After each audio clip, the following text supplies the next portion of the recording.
ሰላም የተወደዳችሁ የኤሪሳት ቴሌቪዥን ተከታታዮች ለዛሬ ነሐሴ 18 ቀን 2026 የተሰናዱ የረፋድ ዜናዎችን ወደ እናንተ ማድረስ እንጀምራለን። እንድትከታተሉን በአክብሮት እንጠይቃለን። በቅድሚያም አርዕስተ ዜና። በለንደን ጡረተኛ አዛውንትን አስገድዶ የደፈረው ኤርትራዊ ጥፋተኛ ተባለ። በሱዳን የሚገኘው ወሳኝ ድልድይ በደረሰበት ጥቃት ተሰበረ። በባይዶዋ በተካሄደ ከባድ ግጭት ቢያንስ 51 ሰዎች ተገደሉ። የሶማሊያ አየር መንገድ ዳግም ስራውን እንደሚጀምር ተገለጸ። የአሜሪካ የአክሲዮን ገበያ ወደ ፈታኝና ያልተረጋጋ ጊዜ ሊገባ እንደሚችል ተገለጸ። ማንቸስተር ከብሩኖ ፈርናንዴዝ ጋር አዲስ ውል ለማድረግ ድርድር ጀመረ። ወደ ዝርዝር ዜናዎቹ እናልፋለን። አብራችሁን ቆዩ። በለንደን ጡረተኛ አዛውንትን አስገድዶ የደፈረው ኤርትራዊ ጥፋተኛ ተባለ። የ33 ዓመቱ ኤርትራዊ ስደተኛ ጡረተኛውን አዛውንት አስገድዶ በመድፈር ክስ እንደቀረበበት ዴይሊ ሜል ጋዜጣ በትላንት ዘገባው ዘግቧል። ብሩክ ደሳለኝ የተባለው የኤርትራዊ ሐምሌ 23 2025 እኩለ ሌሊት በሰሜን ምዕራባዊ ለንደን በሚገኝ አንድ ቤተክርስቲያን ጀርባ ወደሚገኝ ሳር አዛውንቱን ወስዶ እንደደፈራቸው የሚገልጽ ክስ እንደቀረበበት የጠቀሰው ዘገባው ጥቃቱ 20 ደቂቃዎችን የፈጀ እንደነበር አስታውቋል። በጊዜው ይህ ድርጊት ሊቆም የቻለው አንዲት ምስክር በመስኮት አይታ ለፖሊስ በመጠቆማ እንደሆነም ገልጿል። በምስክሮችና በደህንነት ካሜራ ጥቆማ ተጠርጣሪው በቁጥጥር ስር መዋሉን የጠቀሰው ዘገባው ከትናንት በስቲያ ፍርድ ቤት መቅረቡንም አስታውቋል። ተጠርጣሪው በአስተርጓሚ ለፍርድ ቤቱ በሰጠው ምላሽ በወቅቱ አዛውንቱ ሰክረው እንደነበርና ሊረዳቸው እንደቀረባቸው የሚያስረዳ ገለጻ እየሰጠ እንደነበር ያስታወቀው ዘገባው በመሃል በደህንነት ካሜራ የተቀረጸ ቪዲዮ ችሎቱ ውስጥ መታየቱን ገልጿል። በዚህ ጊዜ ተጠርጣሪው ንግግሩን ካቋረጠ በኋላ ሲሰጥ የነበረውን የተከሳሽነት ቃል ማቆሙን አስረድቷል። ፍርድ ቤቱም የተገኘው የሰው ምስክርነትና የቪዲዮ ማስረጃ ክሱን ለማስረዳት በቂ መሆናቸውን በመግለጽ የጥፋተኝነት ውሳኔ እንዳሳለፈበትና የቅጣት ፍርዱ ቀነ ቀጠሮ እንደተያዘለት ዴይሊ ሜል ዘግቧል። ተጠቂ የሆኑት ጡረተኛ አዛውንት ከግል ሚስጥር ነጻነት አኳያ ማንነታቸው አልተገለጸም። በሱዳን የሚገኘው ወሳኝ ድልድይ በደረሰበት ጥቃት ተሰበረ። በምስራቃዊ ሱዳን ብሉ ናይል ግዛት ውስጥ የሚገኘው ወሳኝና ቁልፍ ጠቀሜታ ያለው ድልድይ መሰበሩ ተሰምቷል። በኒውፋንግ አካባቢ የሚገኘው ይህ ድልድይ ባክሩ የሚባል ሲሆን ጊሳንና አሙራ ከተሞችን የሚያገናኝ ነው። ድልድዩ በየቀኑ በሺ የሚቆጠሩ ህዝቦች ለንግድና ለሰብአዊ አገልግሎት ይጠቀሙበት የነበረ ሲሆን በትናንትናው ዕለት በደረሰበት የድሮን ጥቃት መፍረሱ ተዘግቧል። የድልድዩን መፍረስ በተመለከተ በሌተናንት ጀነራል አልቡርሃን የሚመራው የሱዳን ወታደራዊ መንግስት ምንም ያለው ነገር የለም። ይሁንና በተቀናቃኙ ፈጥኖ ደራሽ ኃይል የሚመራው የሱዳን ትይዩ መንግስት ወይንም ሱዳን ፋውንዲንግ አሊያንስ ባወጣው መግለጫ ድልድዩ የፈረሰው ከሌተናንት ጀነራል አልቡርሃን ጦር ኃይል ጋር ግንኙነት ባላቸው ኃይሎችና ሚሊሻዎች ጥቃት መሆኑን አስታውቋል። መግለጫው ጥቃቱ የተፈጸመው ሆን ተብሎ የሰላማዊ ሰዎችን እንቅስቃሴ፣ ንግድና አስፈላጊ አቅርቦቶች ተደራሽነትን ለማስተጓጎል መሆኑንም አስረድቷል። የትይዩ መንግስቱ የኢንፎርሜሽን ሚኒስትርና የመንግስት ቃል አቀባይ ካሊድ አህመድ ሲናገሩ የሱዳን ጦርና የሙስሊም ብራዘርሁድ ተባባሪዎቹ ባደረሱት ጥቃት ድልድዩ ሆነ ተብሎ እንዲፈርስ ተደርጓል። በዚህም ነዋሪዎች የሕክምና አገልግሎትንና ምግብን ጨምሮ መሰረታዊ አገልግሎቶችን የሚያገኙበት የአቅርቦት ሰንሰለት ተቋርጧል ብለዋል። ጨምረውም እነዚህ ኃይሎች ከጥቂት ሳምንታት በፊት የኢትዮጵያ ኩምሩክን ከሱዳን ኩምሩክ ጋር የሚያገናኘውን ድልድይ ማፍረሳቸውን ጠቁመው በዚህም ድንበር ተሻጋሪ እንቅስቃሴና ንግድ መቆሙን አስረድተዋል። ይህ ድልድይ የፈረሰው የሱዳን ጦር ኃይል ከኢትዮጵያ ጋር በሚዋሰነው ብሉ ናይል ግዛት ውስጥ በተደረገ ውጊያ አካባቢውን ለቆ ከወጣ በኋላ ነው። ድልድዩ የፈረሰበት ጊሳንና አሙራ ከተሞች ካለፈው ሳምንት ጀምሮ በፈጥኖ ደራሽ ኃይሉ እጅ መውደቃቸው ይታወሳል። በባይዶዋ በተካሄደ ከባድ ግጭት ቢያንስ 51 ሰዎች ተገደሉ። በሶማሊያ የባይዶዋ ከተማ በፌዴራል የሶማሊያ ኃይሎችና የቀድሞ የደቡብ ምዕራብ ክልል ፕሬዝዳንት አብዲ አዚዝ ሐሰን መሐመድ ወይም ላፍታጋሪን ታማኝ ተዋጊዎች መካከል ነሐሴ 17 ቀን በተካሄደ ከባድ ግጭት ቢያንስ 51 ሰዎች መገደላቸውንና ከነዚህም 46 ወታደራዊ ተዋጊዎችና 5 ሲቪሎች እንደሚገኙበት ከፍተኛ የጸጥታ ባለስልጣናትና የሆስፒታል ምንጮች ገልጸዋል። ከሁለቱም ወገኖች 46 ተዋጊዎች መገደላቸውንና ቢያንስ 56 ሰዎች መቁሰላቸው ከፍተኛ የጸጥታ ባለስልጣናት ለመገናኛ ብዙሃን በሰጡት መግለጫ አስታውቀዋል። ከባይዶዋ ሆስፒታሎች የተገኘ መረጃም 5 ሲቪል ሰዎች መሞታቸውን ያመለክታል። በግጭቱ የተጎዱ አካባቢዎች ሰዎች እየተጎዱ በመቀጠላቸው የሲቪል ሰዎች የሞት ቁጥር ሊጨምር እንደሚችል የጤና ባለሙያዎች ገልጸዋል። ግጭቱ ላፍታጋሪን እና ታማኝ ኃይሎቹ በፌዴራል ሰራዊት በተያዙ ቦታዎችና በሼክ አደም መሐመድ ኑር ማዶቤ የሚመራውን የደቡብ ምዕራብ አስተዳደር የሚደግፉ ኃይሎች ላይ የተቀናጀ ጥቃት በመፈጸም እንደጀመረ አልጀዚራ ነሐሴ 17 ቀን ዘግቧል። የባይዶዋ ነዋሪዎች በመላው ከተማው ኃይለኛ ፍንዳታዎችንና የከባድና ቀላል መሳሪያዎች የተኩስ ልውውጥ በተከታታይ መስማታቸውን ገልጸዋል። ግጭቱ የንግድ ተቋማት እንዲዘጉና ቤተሰቦችም ከቤታቸው እንዳይወጡ አስገድዷል።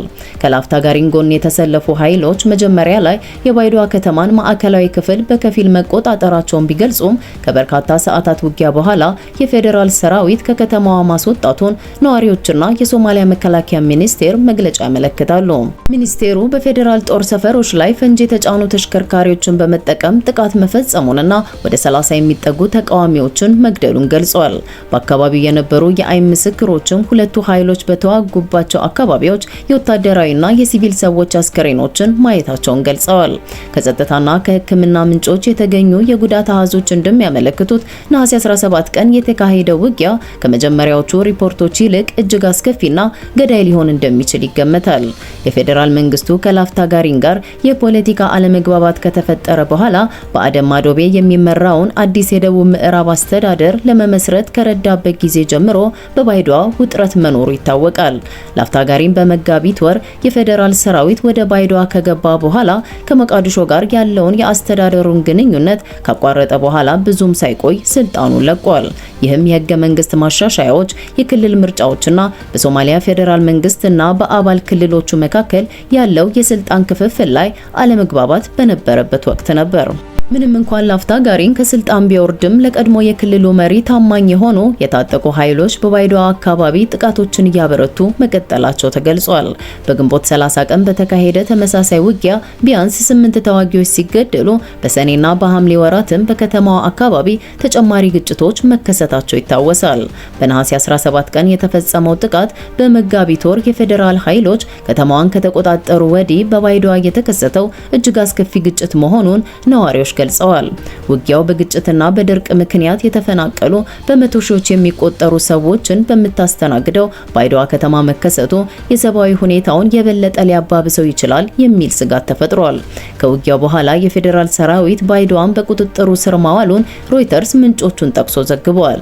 ይሁን እንጂ በከተማዋ ያለው የጸጥታ ሁኔታ አሁንም ውጥረት የተሞላበት ሆኖ ቀጥሏል። ይህ በእንዲህ እንዳለ የቀድሞው የደቡብ ምዕራብ ክልል ፕሬዝዳንት ላፍታጋሪን ከባይዶዋ አስከፊ ውጊያ በኋላ ኃይሎቹን አውድሷል። የቀድሞው የደቡብ ምዕራብ ክልል ፕሬዝዳንት አብዲ አዚዝ ሐሰን መሐመድ ላፍታጋሪን በባይዶዋ ከተማ ከተካሄደው አስከፊ ግጭት በኋላ ለአስተዳደሩ ታማኝ የሆኑ ኃይሎችን አውድሷል። እንደገለጸውም የኃይሎቹ ዘመቻ በክልሉ ዋና ከተማ ደህንነትን፣ መረጋጋትንና ስርዓትን ለመመለስ ያለመ ነው። የላፍታጋሪን ጽህፈት ቤት የሶማሊያ ፕሬዝዳንት ሐሰን ሼክ መሐሙድ የሶማሊያን ብሔራዊ ጦር በህገ ወጥ መንገድ በደቡብ ምዕራብ ኃይሎች ላይ እያሰማሩ ነው ሲል ከሷል። የላፍታጋሪን አስተዳደርም ሲቪሎችን ለመጠበቅ የደቡብ ምዕራብ ክልል ተቋማትን ለመከላከልና በመላው ክልሉ ደህንነትን ለማስጠበቅ ያለውን ቁርጠኝነት ደግሞ አረጋግጧል። በሌላ በኩል የቀድሞው የላፍታጋሪን አስተዳደር ቃል አቀባይ ኡጋስ ሐሰን አብዲ መሐመድ ቡድናቸው ከአልሸባብ ጋር ግንኙነት አለው የሚለውን ክስ በመቃወም አባላቱ የአገር ውስጥ ተዋጊዎች እንጂ የአልሸባብ አባላት እንዳልሆኑ ገልጿል። እኛ አልሸባብ አይደለንም፣ ክብራችንን የምንከላከል የነጻነት ተዋጊዎች ነን። ከሞቃዲሾ የመጡትን ኃይሎች ከግዛታችን ለማስወገድ ቆርጠን ተነስተናል ብለዋል። የሶማሊያ አየር መንገድ ዳግም ስራውን እንደሚጀምር ተገለጸ። የሶማሊያ አየር መንገድ ከ3 አስርት ዓመታት በኋላ ዳግም ወደ ሰማይ እንደሚመለስ ፖሊስ ኦፍ አፍሪካ ነሐሴ 17 ቀን 2026 ባሰራጨው መረጃ ገልጿል። የሶማሊያ ብሔራዊ አየር መንገድ ሶማሊ ኤርላይንስ ከ30 ዓመታት በላይ የበረራ አገልግሎቱን አቁሞ የቆየ ሲሆን አሁን ወደ መደበኛ ስራው ለመመለስ ዝግጅት ላይ መሆኑን የዜና ምንጩ አስታውቋል። ይህም በሀገሪቱ የአቪዬሽን ዘርፍን ለማደስ እየተካሄደ ያለው ጥረት ውስጥ ትልቅ እርምጃ እንደሆነ ተገልጿል። የሶማሊያ ፌዴራል መንግስት ከሐምሌ 2020 ጀምሮ አየር መንገዱን ዳግም ለማስነሳት ስራ የጀመረ ሲሆን እስካሁን 2 ኤርባስ A320 አውሮፕላኖችን ለመግዛት ውል መፈራረሙ ታውቋል። በ2026 ተጨማሪ 2 ወይም 3 አውሮፕላኖችን ለመግዛትና በቀጣይም ረጅም ርቀት የሚበሩ ትላልቅ አውሮፕላኖችን በመጠቀም ዓለም አቀፍ የበረራ አገልግሎት ለመስጠት እቅድ እንዳለ ተገልጿል። የሶማሊያ የትራንስፖርትና ሲቪል አቪዬሽን ሚኒስትር መሐመድ ፋራህ እንደገለጹት አውሮፕላኖቹ ለሶማሊያ ሕዝብ የተገዙ ሲሆን የበረራ አገልግሎቱ በመጀመሪያ በክልላዊ መስመሮች እንዲጀምርና በኋላም ወደ ዓለም አቀፍ መዳረሻዎች እንዲሰፋ ታቅዷል። አየር መንገዱ ወደ በረራ መመለሱ ሶማሊያ ከዲያስፖራዋ ጋር ያላትን ግንኙነት ለማጠናከርና ለወጣቶች የሥራ ዕድል ለመፍጠር ትልቅ ሚና እንደሚኖረው ሚኒስትሩ አብራርተዋል። ከዚህ ጋር ተያይዞ የሶማሊያ መንግስትም በአየር ማረፊያዎች መሰረተ ልማት ላይ የሚያካሂደውን ስራ እያሳደገ ሲሆን በሞቃዲሾ የሚገኘውን ዓለም አቀፍ አየር ማረፊያም እያሻሻለ እንደሚገኝ ገልጿል። በሀገሪቱ ከሚገኙ 72 አየር ማረፊያዎች ውስጥ 15ቱን ወደ ዓለም አቀፍ ደረጃ ለማሳደግ እቅድ መያዙንም አክሎ ገልጿል። ይህ እቅድ ብዙ ሶማሊያውያንን ያስደሰተ ትልቅ ውሳኔ ሲሆን ብሔራዊ ስም ያለው አየር መንገድ የበረራ ስራውን ዳግም መጀመሩ ሶማሊያ ከ10 ዓመታት ግጭት በኋላ በሀገር ግንባታ ላይ ያደረገች ያለውን ጥረት የሚያመለክት ምልክት እንደሆነ ይታመናል። ከ35 ዓመታት በኋላ ወደ ስራ ሊመለስ የተዘጋጀው የሶማሊያ አየር መንገድ የሀገሪቱን ኢኮኖሚ በማነቃቃት ረገድም ከፍተኛ ሚና ይኖረዋል ተብሎ ይጠበቃል። የአሜሪካ የአክሲዮን ገበያ ወደ ፈታኝና ያልተረጋጋ ጊዜ ሊገባ እንደሚችል ተገለጸ። በአሁኑ ወቅት እጅግ በጥሩ ሁኔታ ላይ የሚገኘው የአሜሪካ የአክሲዮን ገበያ በቅርቡ ወደ ፈታኝና ያልተረጋጋ ጊዜ ሊገባ እንደሚችል የፋይናንስ ተንታኞች አስጠነቀቁ። የቢቲአይጂ ስትራቴጂስት የሆኑት ጆናታን ክሪንስኪ ባወጡት አዲስ ትንተና የገበያው መስፋፋት ቢታይምና አጠቃላይ ድባቡ እንከን የለሽ ቢመስልም ታሪካዊ መረጃዎች ግን ባለሀብቶች ከልክ በላይ መዘናጋት እንደሌለባቸው ያሳስባሉ ብለዋል። በተለይም በአሜሪካ የመካከለኛ ዘመን ምርጫ በሚካሄድባቸው ዓመታት ከነሐሴ 18 እስከ ጥቅምት 11 ያለው ጊዜ ለገበያው እጅግ ፈታኝ ወቅት መሆኑን አብራርተዋል። ክሪንስኪ የመካከለኛ ምርጫ በተካሄደባቸው ዓመታት ላይ ያደረጉት ጥናት እንደሚያሳየው እንደ አውሮፓውያኑ አቆጣጠር በ1990፣ 1998፣ 2002፣ 2010፣ 2014፣ 2018 እና 2022 ከነሐሴ እስከ ጥቅምት ባለው ጊዜ ውስጥ የአክሲዮን ገበያው ቢያንስ የ7 በመቶ ማሽቆልቆል አሳይቷል። እንደ አውሮፓውያኑ አቆጣጠር በ1994 ደግሞ የ5 በመቶ ቅናሽ የታየ ሲሆን በታህሳስ ወር ወደ 8 በመቶ ወርዶም ነበር። እንደ አውሮፓውያኑ አቆጣጠር በ2006 ብቻ ገበያው ከዚህ ማሽቆልቆል ማምለጥ ቢችልም ከግንቦት እስከ ሐምሌ በነበረው ጊዜ የ9 በመቶ ቅናሽ አሳይቶ ስለነበር ወቅታዊውን የገበያ መውረድ አስቀድሞ አስተናግዶት ነበር ማለት ይቻላል። በዚህም መሰረት ይህ ወቅት አደጋን ለመቀነስ ወይም የኢንቨስትመንት ሽፋንን በጥንቃቄ ለመመልከት እጅግ ተስማሚ ጊዜ መሆኑን ስትራቴጂስቱ አስጠንቅቀዋል። ይህ ማስጠንቀቂያ የተሰጠው የኤስ&ፒ 500 ኩባንያዎች የገበያ ጠቋሚ ክብረ ወሰንን በሰበረ ከፍተኛ ደረጃ ላይ በሚገኝበት ወቅት ነው።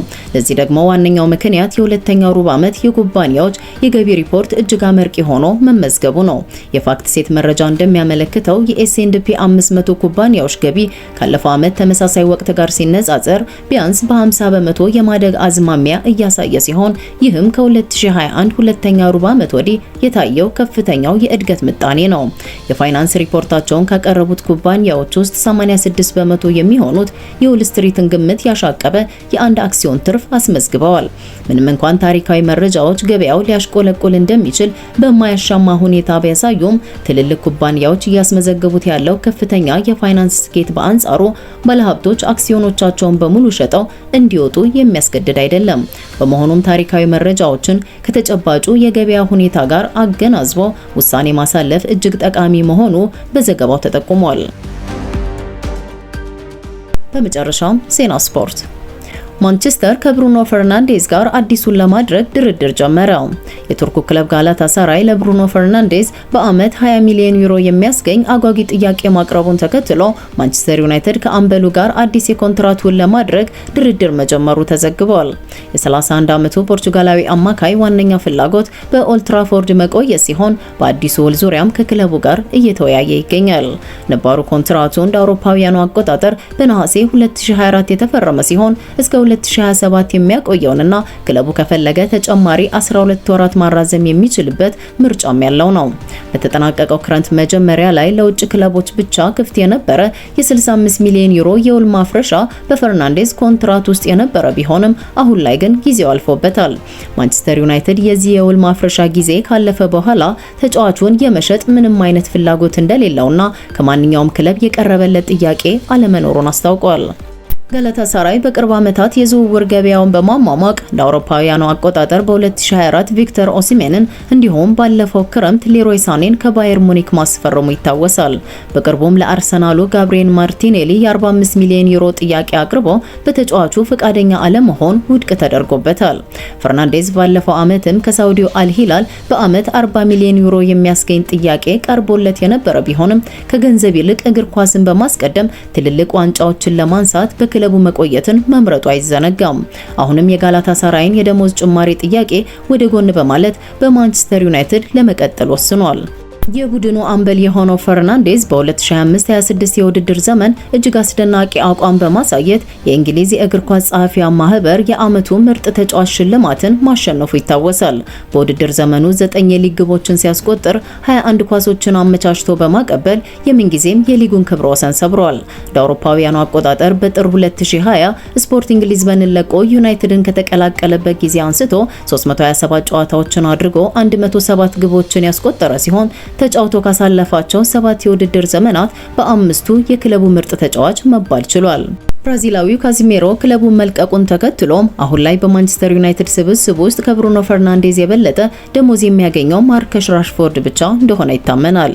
ይሁን እንጂ በመጪው መስከረም ወር 32ኛ ዓመቱን ከሚደፍነው አምበላቸው ጋር እስካሁን ከስምምነት ላይ አለመድረሳቸው ታውቋል። ፖርቹጋላዊ ኮከብ ዩናይትድን ወደ ቻምፒየንስ ሊግ እንዲመለስ በማድረግ እንዲሁም በሜዳና ከሜዳ ውጪ ባለው የአመራርነት ብቃቱ በክለቡ ከፍተኛ ክብር ተሰጥቶታል። የተወደዳችሁ የኤሪሳት ቴሌቪዥን ጣቢያ ተከታታዮች ለዛሬ ረፋድ ያዘጋጀናቸውን የአማርኛ ቋንቋ ዜናና መረጃዎችን በዚህ ፈጽመናል። በቀጣይ በሌላ የዜና ጥንቅር እስከምንገናኝ ቸር ቆዩ።